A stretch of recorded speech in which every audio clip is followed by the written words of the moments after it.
Love your enemy का episode 2 यूं जीवोन के घर पर घबराई हुई नींद से शुरू होता है क्योंकि पूरे स्कूल में उसके चेयरमैन को चुटकी काटने की अफवाह फैल जाती है। इस बीच जीवोन द्वारा आधी रात को किए गए डर के बाद सेवक जीवोन अस्पताल में अपने पिता से मिलने जाता है। अपने बेटे की दलीलों के बावजूद सेवक जीवोन के पिता स्कूल की जमीन पर गोल्फ कोर्स बनाने के लिए दृढ़ संकल्पित हैं। स्कूल में वापस आकर सेवक जीवोन शिक्षकों के साथ एक बैठक बुलाता है और उनसे प्रतिभाशाली छात्रों के लिए एक क्लब बनाने के लिए कहता है। चर्चा जल्दी ही एक बहस में बदल जाती है, जिसमें पूर्व प्रतिद्वंद्वी फिर से भिड़ जाते हैं। बैठक का समापन यूं जीवोन को क्लब का प्रमुख नियुक्त किए जाने के साथ होता है, जबकि उसे चेयरमैन के साथ लंच खाने की सजा भी मिलती है। इस लंच के दौरान हमें पता चलता है कि यूं जीवोन स्कूल के डॉक्टर पर क्रश है। उसने उसके सामने अपनी गलती कबूल कर ली है और उसके जवाब का इंतजार कर रही है। बाद में यू जीवोन दोपहर के भोजन के लिए घर जाने का विकल्प चुनता है और वहां सेवक जीवोन को भी देखकर चौंक जाता है। यू के दादा ने जब उस पर बगीचे की नली से पानी छिड़का तो वह गलती से भीग गया था।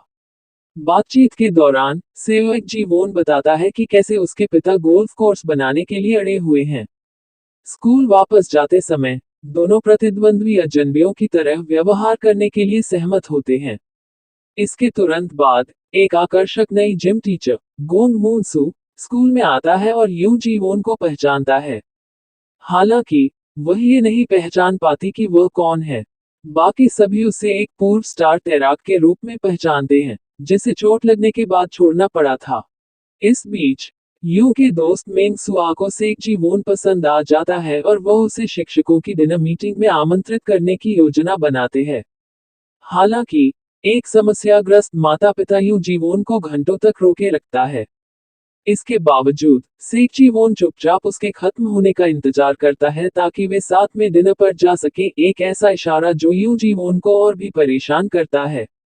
दिन के दौरान सेवक जीवोन गलती से यू जीवोन को स्कूल के डॉक्टर द्वारा अस्वीकार किए जाने की बात सुन लेता है। ये दृश्य तब हास्यपूर्ण हो जाता है जब सेवक जीवोन एक बाथटब में फंस जाता है। जब यू जीवोन को पता चलता है कि उसने उसकी बातचीत सुन ली है, तो वह उसकी मदद किए बिना उसे अकेला छोड़ देती है। आखिरकार वापस आने का रास्ता ढूंढने के बाद दोनों प्रतिद्वंद्वी एक बंज फूल के पेड़ को लेकर बहस करने लगते हैं। फ्लैशबैक में हम एक युवा सेवक जीवोन को पार्क में यू जीवोन से अपनी भावनाओं को व्यक्त करते हुए देखते हैं। वर्तमान में वह एक मजेदार शर्त लगाता है, अगर पेड़ पर फूल खिलते हैं तो यू जीवोन को उससे डेट करना होगा।